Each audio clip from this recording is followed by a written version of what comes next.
Nakukulitan kaya ang Diyos kapag paulit-ulit tayong nagdadasal? Naiinis kaya siya? Siguro gusto kong balikan yung unang pagkakataon na naririnig ng mga magulang yung kanilang anak na sinasabi yung mga unang salita sa kanilang bibig.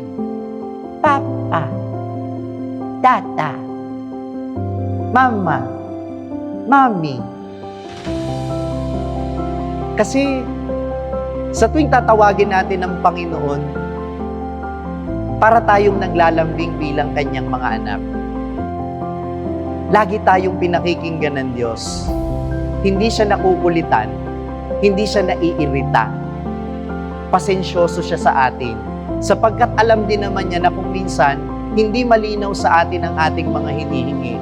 Pero mahalaga na sa Kanya na marunong tayong magtiwala at kinikilala pa rin natin siya bilang ating Ama sa langit.